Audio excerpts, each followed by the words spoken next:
আপনি ঝুঁকে যাবেন।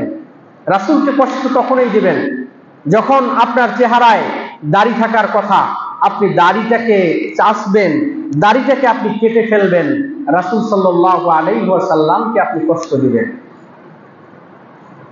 তাহলে চিন্তা করুন, প্রতিনিয়ত কারা আমরা দাড়ি কাটি, কারা আমরা রাসূল সাল্লাল্লাহু আলাইহি ওয়াসাল্লামকে কষ্ট দিই। শুধু একটা সুন্নতের কথা বললাম, একটার কথা বললাম, এরকম অসংখ্য বিষয় আছে যেগুলো রাসূলের সুন্নত, রাসূল নির্দেশ দিচ্ছেন, অথচ আপনি করে যাচ্ছেন। রাসূল বলেছেন আপনি ধূমপান করবেন না, রাসূল বলছেন আপনি মদ্যপান করবেন না, আপনি ধূমপান করেন, বিড়ি খান, সিগারেট খান, গুল খান, তাহলে প্রতিনিয়ত আপনি রাসূলকে কষ্ট দিচ্ছেন। আর রাসূলকে কষ্ট দিয়ে রাসূলের সুপারিশ কিয়ামতের ময়দানে আশা করা, এটি বোকামি ছাড়া আর কোনো কিছু হতে পারে।